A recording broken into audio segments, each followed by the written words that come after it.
Good afternoon. This is TV47 at 1. It's my hope that your day is coming up well. It's a great pleasure to have you. My name is Alela. I'll be taking you the stories through the stories of the day and so much more, even as we continue to prepare and to ensure that we give you the best of where you are and beyond. So we go straight to the stories, and that a section of UDA leaders in Mombasa has opposed ODM's zoning plan, arguing it undermines a democratic choice and limits leadership opportunities, that is especially for the youth. The leaders warn that zoning political areas of influence could deepen divisions and restrict voters' freedom to elect leaders of their choice. Speaking in Jomvu constituency, political advisor in the office of the president, Karisa Nzai, urged young people to register as voters and actively participate in leadership. He encouraged the youth to take up opportunities to vie for the positions at both county as well as national levels. Hakuna cha zoning. Mwanaume nguvuze, kama una watu tutakuwa hapo na sisi tutakuwa hapo. Hakuna cha zoning hapa. Zoning ilikuwa zamani, lakini sasa tunawauliza watu wajitokeze. Kwanza vijana na waomba na wakaaji wote, tuchukueni kura. Sahihi kipindi hichi tushike tukamate kura, na sisi tuko tayari kufanya uchaguzi na kuchagua yule mtu tunataka. Tumekubaliana kwa kauli moja kwamba watu watajitokeza siku hiyo na watapiga kura, na hivi sasa pia ni ombi langu kwa wale wengine ambao hawakuweza kufika katika mkutano huu kwamba mjue mkiwa katika maeneo haya ya Jomvu, nyote mjitokeze na mpige kura ya chama cha UDA. Basi ni lazima turudishe mkono kwa rais yule ambaye alinichagua na hivi sasa ametupa nafasi tena, nikiwa tuna gavana wetu Sarai na niko kama mbunge wa eneo la Jomvu, tuna senators, tuna women rep Barayani na wengine ambao wanajitokeza katika viti vya MCA. Wote naomba mchague kwa chama cha UDA, kwa sababu hiyo ndio chama ya serikali na ndio tunataka maendeleo. Tupate TVET, tupate kiongozi anaweza kutusaidia kutuletea mambo ya housing, kuangalia kuhakikisha SHA inaenda vizuri, kuhakikisha kwamba makazi ya watoto wa Jomvu yanaangaliwa vilivyo, sio kwamba kazi zingine wengine wanapata na wengine hawapati. Still on politics, and leaders from the United Democratic Alliance in the North Rift have criticized Nyandarua Senator John Methu over remarks he made during a recent funeral, accusing him of disrespecting the office of the president. Speaking in Iten, Elgeyo Marakwet County, the leaders led by Senator William Kisang called for restraint and decorum among political leaders. KU North Member of Parliament Adams Kipsanai, as well as Uasin Gishu Senator Jackson Mandago, urged leaders to exercise discipline in public engagements, warning that careless remarks could undermine national unity. They also called on the senator, that is Methu, to apologize. Kwa mamlaka uliopo, nitaajibika kwa uene. We want to ask our colleagues, both senators and members of National Assembly, this is not the time to do campaign. This is the time to work for the people of Kenya. Stop abusing the president. Look for another business. When campaigns start next year, you can go out there, mtoe nguo, mfanye nini, lakini mjue wa Kenya sio wachinga. Wa Kenya wanajua ni nani amefanya kazi kwa Kenya. Anasomea rais wa Jamhuri ya Kenya kama mtoto mdogo, to a level ambaye anasema amuogopi yeye. Rais William Ruto is not in that position kwa sababu amejiekea. He is there because he was ordained by God and elected by the people of the Republic of Kenya. Rais anahitaji heshima. Sisi katika sehemu hii hatukumuunga mkono Kibaki, lakini hakuna hata siku moja ambayo tulimkosea heshima. Kwa hivyo we demand respect to the President of the Republic of Kenya. Learn to respect the institution of the presidency. You are staring at your sunset days of your leadership. We are telling the young politicians, like Senator Methu, learn to respect the presidency. And if I were you, by now, I would have looked for the Council of Elders together with all the pastors in Nyandarua, to take me to kneel and ask for forgiveness. And in the same breath, President William Ruto has dismissed threats by opposition leaders that his administration would face consequences if any of them were harmed by rogue police officers. Speaking in Nyamira County, where he laid the foundation stone for the Ikonge ESP market, the president said he will not allow the country to slide into anarchy. Ruto criticized the opposition, accusing them of lacking a clear agenda ahead of the 2027 general election. He also assured residents that the standard gauge railway extension that is from Narok to Kisumu will pass through Ikonge. The president reaffirmed his administration's commitment to development while maintaining law and order. Kazi ya ujenzi wa soko, hakuna mtu mtatisha Kenya hii, si ndio? Ati wanasema sisi ndio tunaweza kuamua tutatoa rais. Mtatoa rais ya wapi? Kwani nyinyi mnanijua? Wale watu wananijua kweli? Nyinyi mkipima hiyo watu, iko mtu size yangu kwa hiyo group? Iko mtu size? Wale watu ni bure sana bwana. Sikizeni. Kwa sababu hawajapanga yoyote. Mimi nataka niwaulize nyinyi watu wa Nyamira. Hapa Nyamira iko kanisa wamejenga wale jamaa? Iko barabara yote wamejenga hapa? Hata shule, kuna shule moja darasa wamejenga hapa? Sasa nyinyi watu wa Nyamira, mimi nataka niwaulize, mnasema tutembee pamoja ama mnasemaje watu wa Nyamira? Tembee pamoja. Tuambie wale watu wawache vitisho. Ati wanasema ati Kenya itaisha. Kenya gani itaisha? Itaisha kwa vichwa jenu. Ama namna gani? Tunaelewana? Na mimi siwezi kubali. Nikiwa kiongozi wa taifa hili la Kenya, nikiwa rais wa Kenya, mimi siwezi kukubali mtu yeyote kutisha Wakenya wengine. Hakuna mtu ambaye ako na ruhusa kutisha Wakenya ati Kenya itaisha, ati sijui nani atatolewa kwa ofisi. Hakuna mtu mtatoa kwa ofisi na hakuna Kenya itaisha, pengine nyinyi ndio mtaisha. Ama namna gani bwana? Sasa nyinyi wananchi, kwani Kenya ni ya watu wawili watatu? Kenya si ya viongozi, Kenya ni ya Wakenya wote. Na sisi wote ndio tutaamua vile Kenya itaenda mbele. Nyamira hoye! Tumekubaliana? Hebu nione kama tumekubaliana, wale uko mbali na karibu, wale mko mbali na karibu. Kwa hivyo nyinyi watu wa Ikonge mnasemaje? Ati mnasemaje? Ati mnasemaje? Leaders from West Pokot have raised alarm over the rising use of hired guns at political events, warning it poses a serious threat to peace and stability. Led by Sigor Member of Parliament Peter Luchakapong, as well as Kapenguria Member of Parliament Samuel Muroto, the legislators condemned recent incidents of political violence, calling for the arrest and prosecution of those behind it. They urged leaders to uphold tolerance and respect as the country heads towards the 2027 general election. Wale ambao wanataka kutumia vijana vibaya. Imamu tuliona Ososi alipigwa Kisumu. Tunaona wengine wameanza kupanga guns. Ili kwa sababu ground yao ni mbaya. Tunataka kuwaeleza hiyo sio barabara ya kutembea katika Kenya hii. Tafuta kura kwa amani, tafuta kura kwa njia mzuri, lakini maneno ya kupangia wengine ndio uweke watu hofu. Hiyo hatuwezi kubali. Tuliona Rigiji akitumia nafasi vibaya kutaka kukosea president heshima. Tunataka kuambia Rigiji, rais si mtu ya rika yako, ulishindwa na kazi, na kwa hivyo kaa nyumbani na uwe na heshima.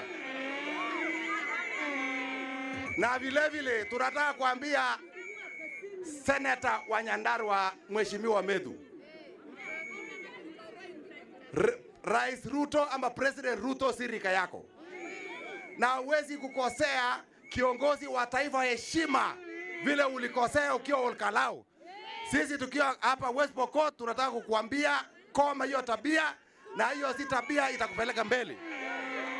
Kitu ya kwanza tuweke amani mbele.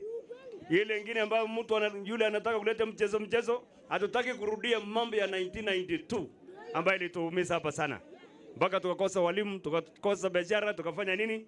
Kwa hivyo sisi hapa ni kusaidiana. Mtu akikuwa mgonjwa hapa hivi saa hizi, kila mtu atakuja kusaidia, na hiyo ndio umoja wetu ambao tunahitaji. A section of youth in Nairobi have come out strongly to condemn some leaders who have been linking Interior Security Principal Secretary Raymond Omollo to the actions of goons who attacked Vihiga's Senator Godfrey Osotsi.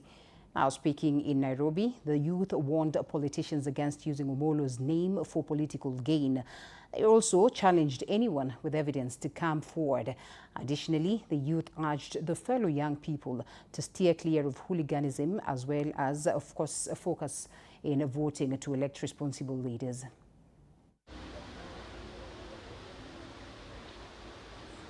It should be known that Dr. Raymond Omollo is a public servant of integrity who has built his reputation on discipline, professionalism, respect for the rule of law. Dragging his name into acts of criminality without evidence is cowardly political tactic that will not stand. The only thing our PS is doing, he is the PS of the country and is serving everyone, every individual without biasism. And that's why they're jealous of him. And ndo maana mnaona kila wakati tu kitu ikifanyika, our PS. Kwani how much money does the PS have to organize goons to attack people from all over? Miki tunaweza taka kuhimiza mayouth kwa sahi tuache kutumika na hizi vitu za nini, hizi vitu za kupigana ama za gunism. Kitu poa ni youth achukue kura, tutoe uongozi mbaya hii Kenya. Hakuna haja kutumika, tunaenda pia kupiga viongozi wetu.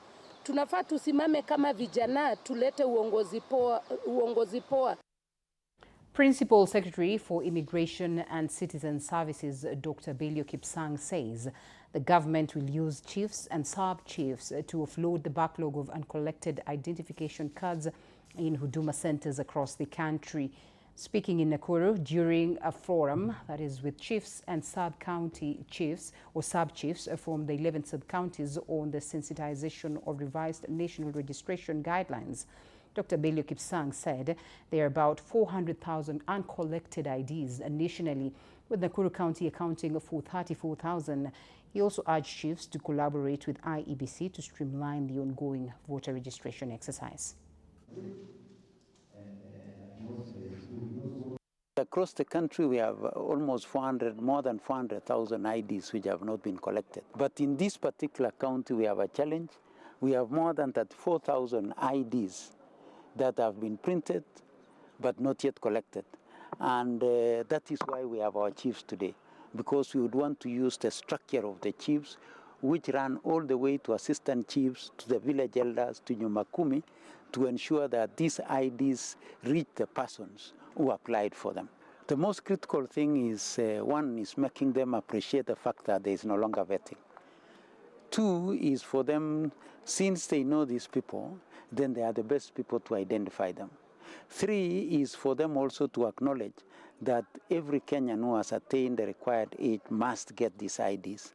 And then other than that also, while we are here, we also have a responsibility to sensitize the chiefs on the projects that government is running, because they are the people who supervise and monitor these projects at the grassroots. All right, 16 minutes past the top of the hour. You are watching TV47 at 1. We pay some bills and then we come back with more news.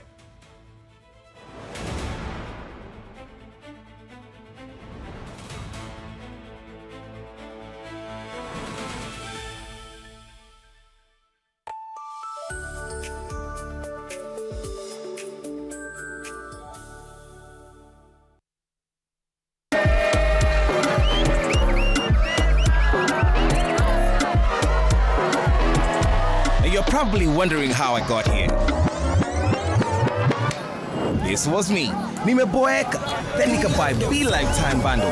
My 1 hour kuwa online bila wasi. And my time from just kawa ikakuwa lit. Nika go live, nili nice na TikTok, IG, Snap, na nika hang na Memorial.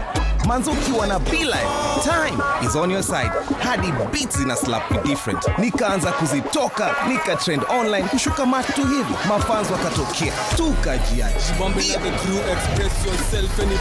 Buy the new Be-Live time bundle. Dial *544#.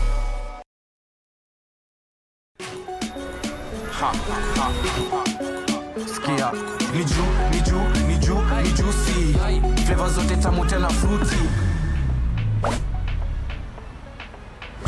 Yummy na flow kama maji, juu ni tamu kama sali. Ni juicy. Are you bored? Kuna vitu zinakuudhi, usijali my bro, hebu kama nataka juicy juni. This is a people's game. They will be bubbling about this one for weeks and months to come.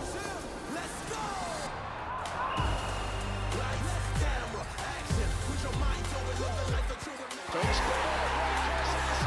Ooh, what's it? Iko on. Kila game ina mata. Reconnect now. Dial *423#.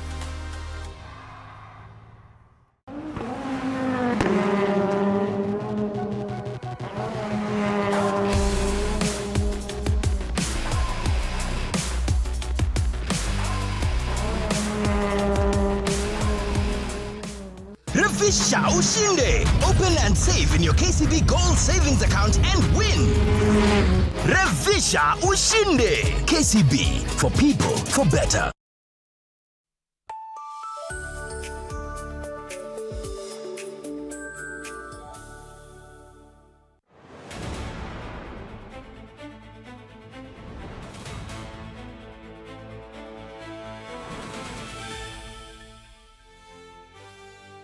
Yes, this is TV47 at 1. Thank you so much for choosing to stay with us. And we have more news. Start off on the question of education, where the university's academic staff union, WASU, University of Nairobi Charter, has sounded a dire alarm, demanding the immediate appointment of substantive leadership to rescue the University of Nairobi from a staggering 15.9 billion shillings debt.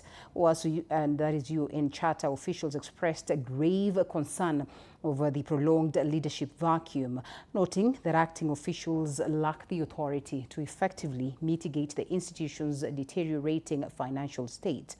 Comparing the plight to Moi University's recent 6 billion bailout, the union challenged prominent alumni within the national government to intervene swiftly before the country's most prestigious academic institution suffers a total collapse. This alarming financial position poses an imminent threat to the sustainability of the institution. And yet nobody from the university leadership has commented on this report or taken a proactive action to mitigate the financial risks at the University of Nairobi. The consequences of this leadership vacuum and the financial crisis facing the university are evident across the university. Declining staff welfare, deteriorating student services, and a damaged financial and academic reputation. The university community is witnessing a steady erosion of standards, morale, and reputation. We noted last week the intervention by the government to support Moi University financially through a Kenya shilling 6 billion rescue package. While rescuing Moi University, our younger sister, is very commendable, it raises a question. Why has the University of Nairobi, which faces far greater challenges, far higher financial debts, has not received similar urgent attention? Why is the University of Nairobi leadership silent on the financial situation?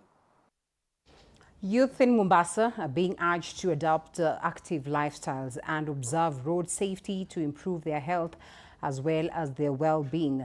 The call comes as over 500 people took part in World Health Day activities including a walk and free medical screenings. Stakeholders warn that sedentary lifestyles are driving a rise in non-communicable diseases such as diabetes and hypertension. The county government is now investing in a pedestrian-friendly infrastructure to enhance safety, especially for young people. Now, health experts are also encouraging regular checkups for early detection and better health outcomes. This is a very important day to humanity and the world at large, and we are here as the people of Mombasa to just re-emphasize the need for communities and the people of Mombasa to work together in matters health. The county government of Mombasa, for example, has worked very hard in universal health care, and we have been ranked first in the country as those that have rolled out the largest number for SHA, for example. And we want to emphasize and we want to encourage everybody, every player in this field to make sure that science forms the basis of medical or health decisions, and that we must all work towards realizing that health is only going to be sustainable if we make it a human, an environment and animal affair, and we ensure as much equity as possible in matters health. I want to encourage all of us who use our roads to be mindful of others, because we also appreciate and realize that a road accidents or road crash for that matter is a big issue of public health. And therefore we want to urge everybody who use our roads to be mindful of others and to make sure that our roads are safe as possible to everybody. Sasa ni muhimu sote tuhakikishe kuwa tumekuwa healthy, na njia mojawapo ya kuwa healthy ni kufanya mazoezi, na kutembea ndio mojawapo ya njia hizi. Na unaona katika serikali yetu ya Mombasa tunajaribu kutengeneza zile sehemu za wananchi kutembea ili tukue healthy society, na tutahakikisha kuwa tumezidi. Energy CS Opiyo Ndai is currently in Parliament fielding questions on the recent fuel scandal as well as the ongoing fuel scarcity challenges. Let us connect to Parliament for an update on the solutions that the government proposes for the crisis. Micah Gongo with more on that. We'll cross over to that. On Starbucks and BE, Honorable Chair, is unwarranted. Yeah. Chairman, just an interlude on your Let question. him finish on an interlude, just on your question. No, we didn't have a question. For comfort. Yes. Order. I've just read the tweet from Trump that is blocking the... Order, Alicia. Please. Let's have some order.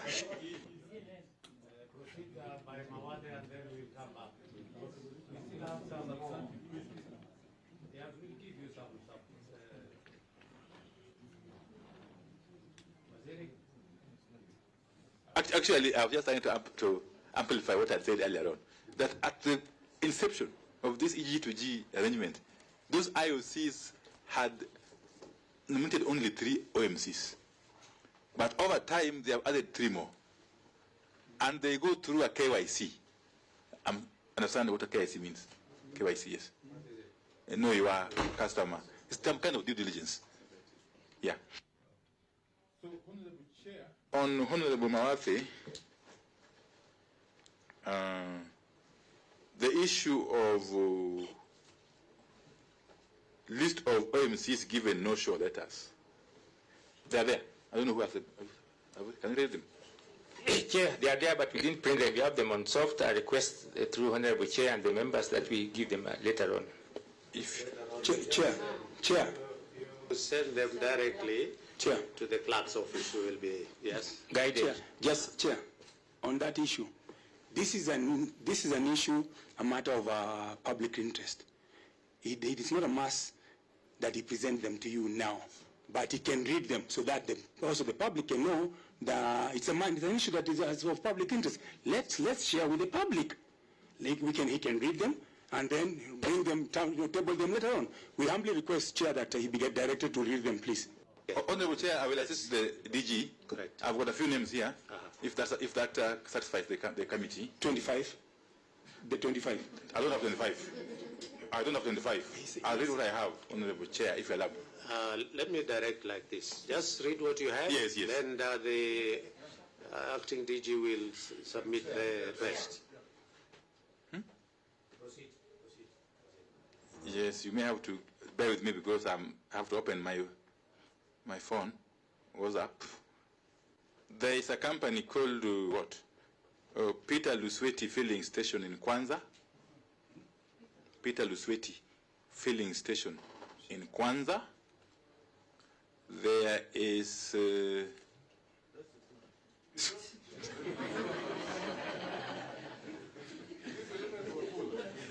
there is Station 1 Filling Station in Kaplamai, Kitale. There is, Honorable Chair, Zabco Filling Station in Sibanga, Nairobi. I'll just read a few of them if you allow me.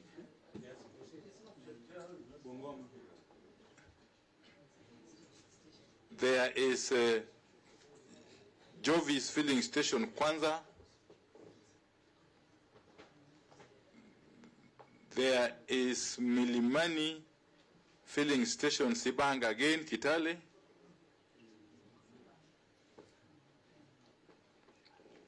There is Equipetrol Naja Filling Station, Muriuri, Kirinyaga. And then there is M7 Kilaunti Filling Station, Mailisaba, Kitale.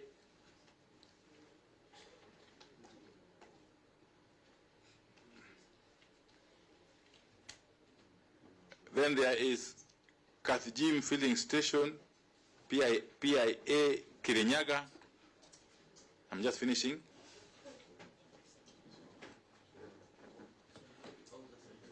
And so on and so forth.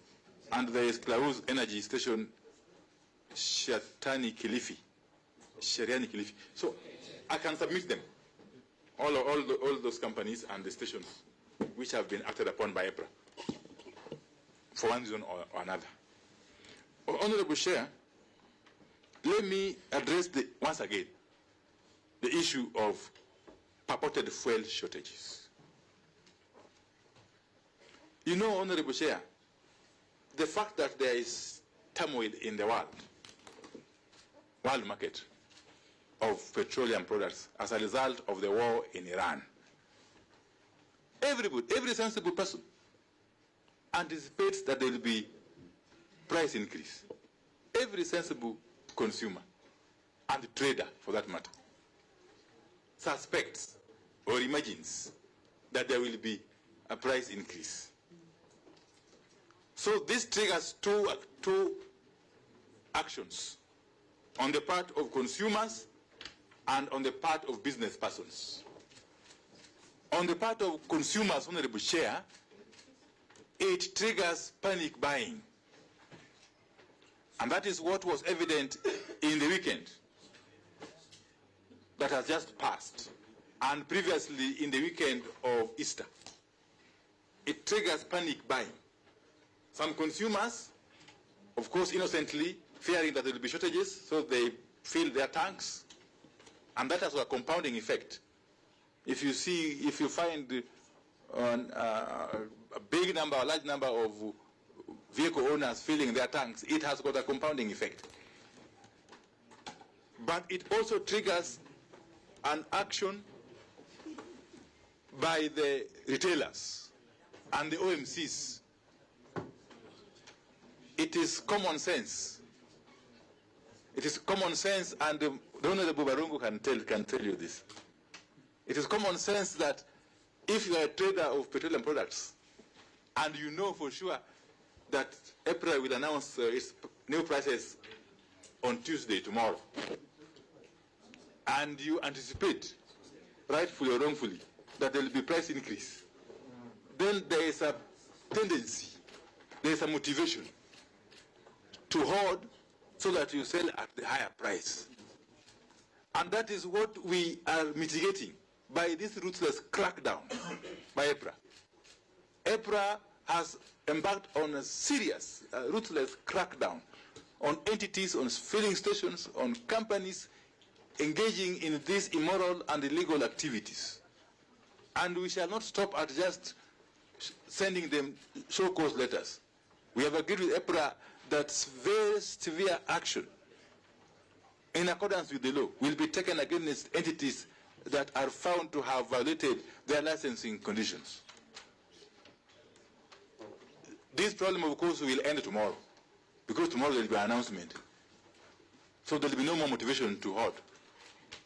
Yes. Are you preempting what is likely No. Order. Proceed. And EPRA is going to go to Migori and elsewhere. Yes. Thank you. The question that was asked, and it was read by some statement from some, can EPRA, is it EPRA, whoever is concerned, tell us whether there is petrol in Migori? Is there a petrol shortage in Migori? You don't need to answer if you don't have, but you can make a follow-up immediately and give us an answer before we leave, so that I wouldn't want us to go, because we said when I started this meeting that we have invited the public, and rightly, as a statement has been read, it is good for us to be able to, give factual information. But even as the answer, Honorable Chair, as the DG EPRA comes in, it is important to point out that Migori ordinarily would source its fuel from Kisumu depot, ordinarily. Okay?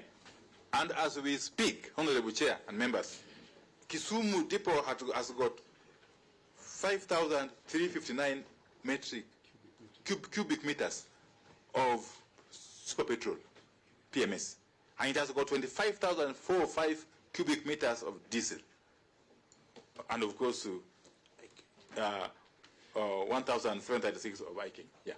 So there is no shortage of fuel in Kisumu depot, and therefore the petrol stations, filling stations in Migori, should have no reason for lacking fuel. So if they are holding, we are going to embark on a serious crackdown immediately. And the EPRA officers on the ground, I'm sure they are following these proceedings. Yes. Whoever was sent that message should tell us which petrol station so that EPRA can send people. Anyway, we go to the very last one to finish. We have Gimose,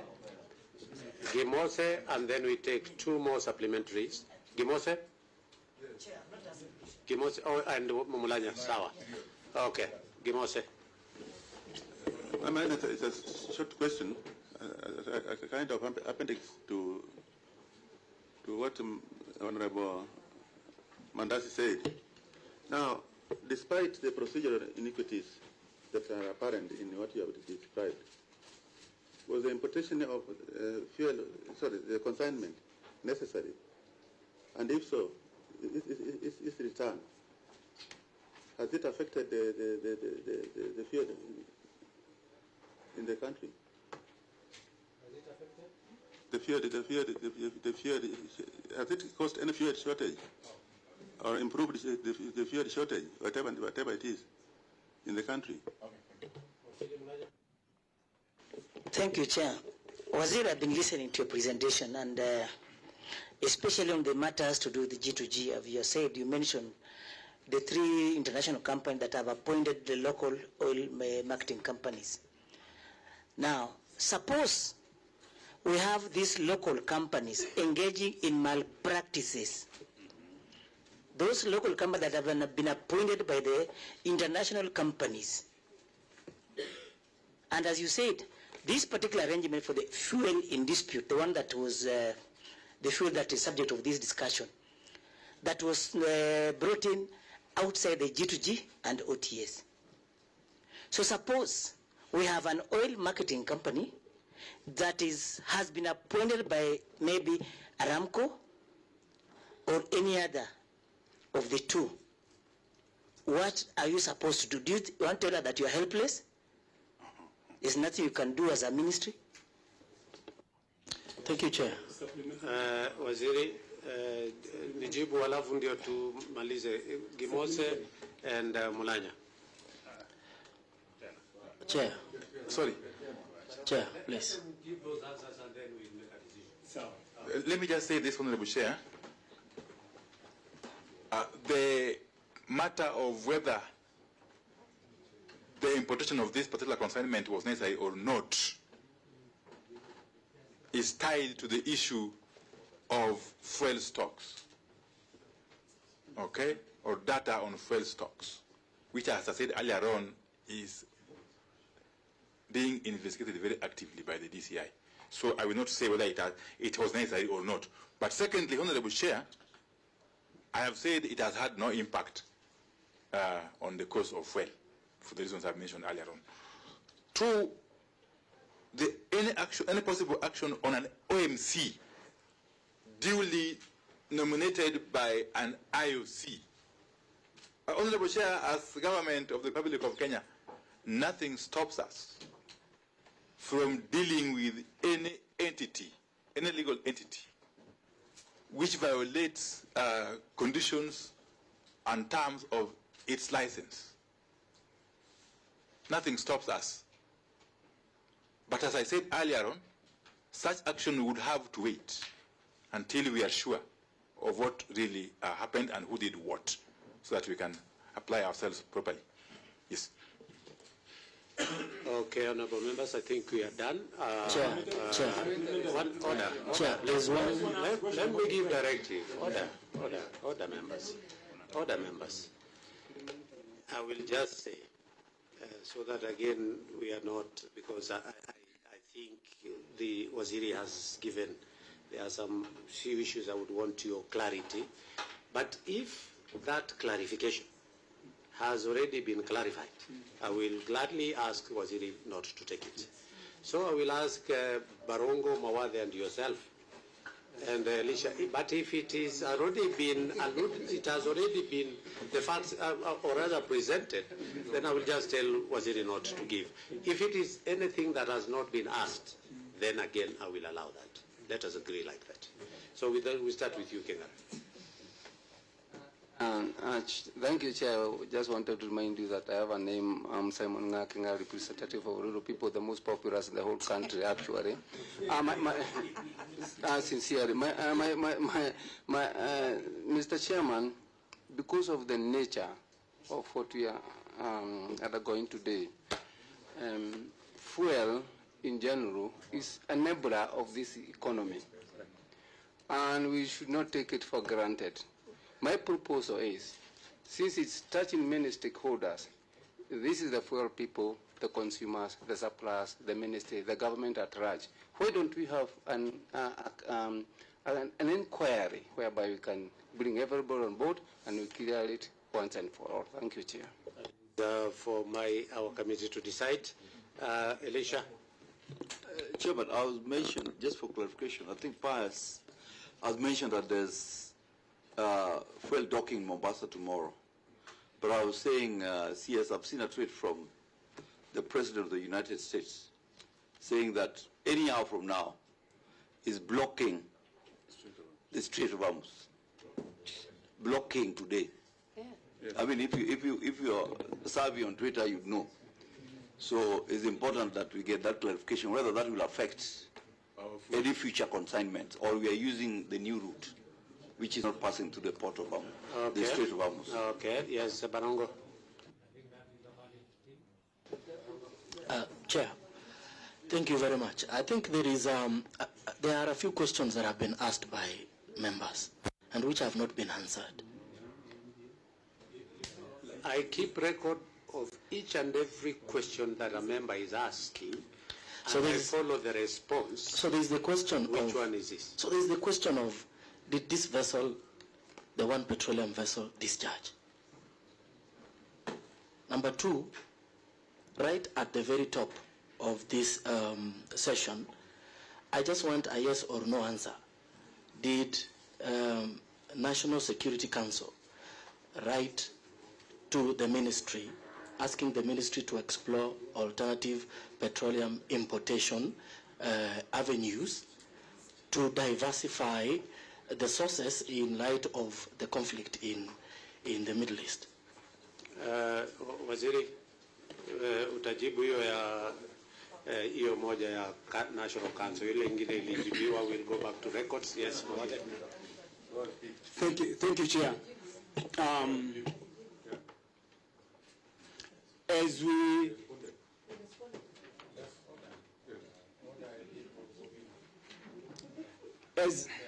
Thank you, Chair. As we discuss the issue of the price or the cost of fuel, especially tomorrow at the pumps, we should consider that this is affecting every Kenyan everywhere, in all their spheres of their operations. So now, the question, the petrol that we are just about, that is in the country, was imported a while back, maybe a month or 2 or 3 back. And so it was imported at the cost that was not affected by the current situation in the Strait of Hormuz or by the Iran war. So the cost, as EPRA and the Waziri, who is in charge, as they consider on how to cost the fuel tomorrow, they should put in consideration and let the Kenyan and be aware that the Kenyans know that the petrol that we are just about to give the cost of tomorrow was imported about 2-3 months before the war before the war or before the fight, and so it should be based on that. Actually, we should be talking about probably going lower. There shouldn't be any excuse or reason whatsoever that the cost of petrol should go high because it was imported before the price increases of the barrels of importation. Thank you.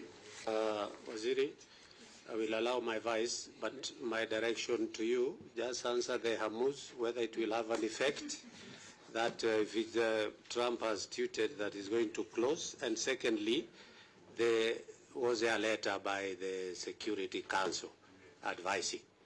Now those two, let me hear what my vice is. Chair, I just want to write on what Elisha was saying. Whether if Trump blocks that tunnel, Waziri, do we have a plan B in importing these oil from either Nigeria or any other country so that Kenyans will not suffer long term? In terms of when we say Trump is saying that he will block that Strait of Hormuz, do you have other plans by government? Okay, thank you. Waziri, very straight answers. Okay, thank you very much. Will the Hormuz affect, and I think the last question is also very valid, whether you have any other options. Okay, thank you very much. And the last, Barongo, is yes or no? Okay, thank you very much, Honorable Chair. You will recall that the Strait of Hormuz has been closed for a long time, at least by the Iranians. Okay? And this latest development will not add much to the situation as far as we are concerned. Why? Because long before even this latest tweet, we had discussed with our partners, our G2G partners, and they have assured us that they are able to source fuel from alternative sources across the globe. And they have been doing that. Okay? So that should not raise any cause of alarm. We are confident that our IOC partners are going to be able to get fuel to suppliers. The issue of National Security Council Committee, Honorable Chair, this is a very serious matter.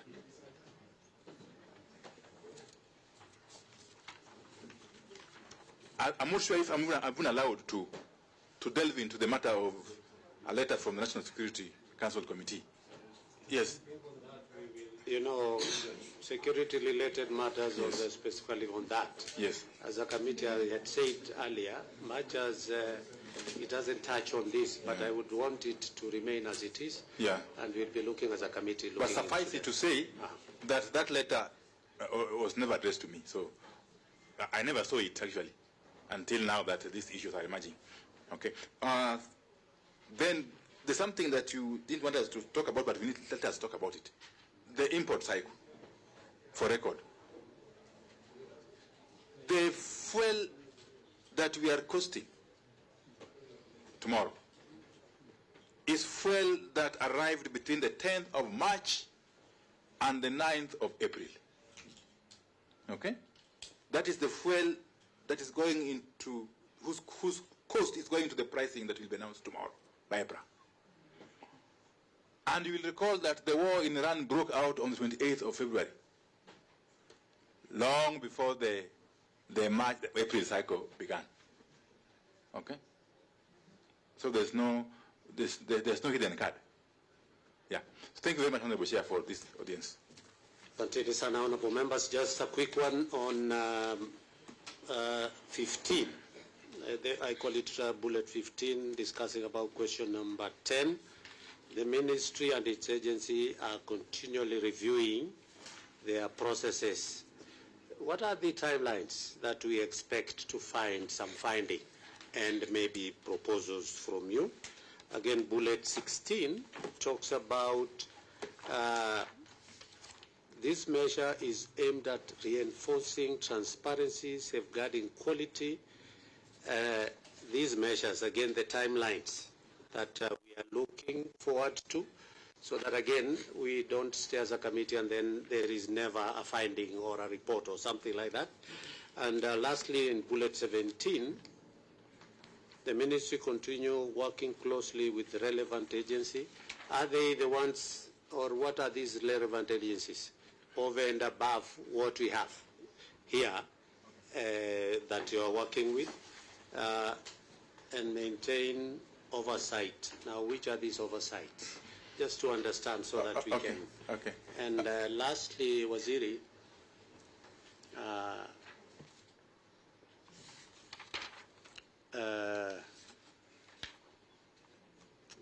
I think these are the questions that we have here. I think I was asking them as we were proceeding. So maybe you can give us. Okay, thank you. Honorable Chair, as you know, the Ministry of Energy and Petroleum and the State Department of Petroleum in particular does not operate in isolation. We have, in the course of our duties, interact with relevant various agencies, both internally and externally. Internally, of course, you know them, but externally, you're talking about KRA, KEBS, and so on and so forth. So we are working very closely with them to ensure that we have got adequate oversight mechanisms in place. That is what that settlement means.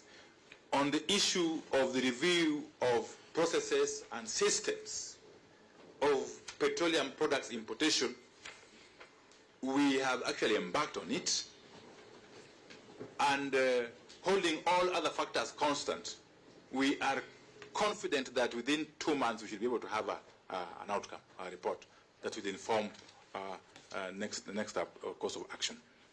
Remember, we are doing this parallel to what the investigative agencies are also doing.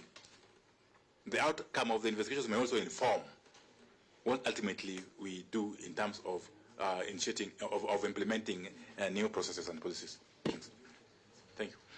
Asante sana Waziri. I think as a committee we want to say, oh, sorry.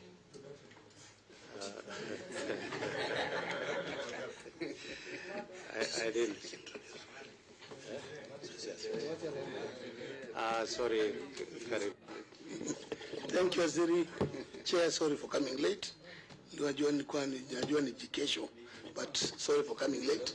Alela George, Member of Parliament, Makadara, Nairobi County, member of this committee. Sorry for coming late. Actually, karibu sana Aladwa, Order members, I think it is important. Order members, order members, order members. I think, karibu sana Aladwa, we are just at the tail end of our discussion with Waziri. Now, Waziri, let me say, it is good that you have come here. And it's also good that the cameras are here. Many people had thought it was a hidden agenda. I think you have put out your case for any questions that is out there that the public did not get clarification. I think now the clarification is out there. As a committee, we have 2 or 3 more people that we want to interrogate so that we can make, this is a matter of a great public interest in the country. And as you have said, yes, the pricing and maybe the hoarding might end tomorrow. And you remember, Honorable Waziri, if you look at some places in Nyeri, one of the border was saying we care less about the prices, just give us the product. And that, of course, was worrying when people just say, give us the product. But you know, the net effect is that it is the consumer who will meet the cost. So even as a boda says, then he will increase from 50 maybe to 70 or 80. At the end of the day, it is the Kenyan public that will bear that cost. But it is good to have, expounded and given us your presentation on this matter on some gray areas, so that we also stop this issue of people going to public meetings and funeral and alluding to all sort of allegations. And I don't know how much money was found, I don't know where, and things like that. I think it is none of our business to know how much money somebody was found with, as we had something that we are really looking forward to. To the new guys in the 2 offices, you really need to take stock of what your predecessors did in terms of their work and how they have conducted themselves. We wish you all the best in your, of course, we are not the appointing authority. Again, we leave it to your respective appointing authorities, that if they deem fit, then maybe, but it is for you now to take up from where we left. And particularly EPLA. We want to tell you that you have the enforcement section with you. And what has been said and the report that you've given out, your cause letters, we want to see the outcome of those letters so that Kenyans should not suffer. Particularly if there is a petrol station that was charging over and above. And Waziri has said, it is not only letters, it must be followed with an action. If any person is culpable, then they must take their. And as for the investigation out there, we will leave the DCI to proceed and continue and conclude with their investigation. Ordinarily, as a committee, what our standing order directs is that we can inquire, we can get some information like this one, make a report, but ordinarily the report is, can DCI or EACC or any other government agency take action? And that is basically what, because we don't have that investigative power as a committee. So I want to say, Waziri, thank you for at least coming today to give us, to clear the air on all the gray areas that was out there in the public, and your assurance that we have enough stock for this country for the coming so many days as you have indicated. We will be retreating as a committee, hopefully tomorrow. Actually, Waziri, we had sent out letters to KPC. We were to visit them and just see these figures they are telling us. How factual are they? And we are coming to see whether you are telling us millions of liters and there is nothing, or the main players are not taking out the stock to take it. So we'll be coming. We will shelve what Ebra said. We wanted also to see if we walk to a petrol station and they say they don't have fuel, we wanted EPRA to call them and tell us whether, and we want to thank you that you have actually gone ahead and you will be giving us some report on that. So to all the players, the members, asanteni sana for coming up early enough. We will be retreating. Hopefully tomorrow, once we have visited, we'll make a decision whether to go to KPC today, just to confirm those figures and their data that they have. We'll be making a decision once we are done, Waziri Akitoka. tubaki kidogo so that we can be able to make that decision. And to the press, I hope hakuna maneno ya distortion. I hope facts have been given hapa.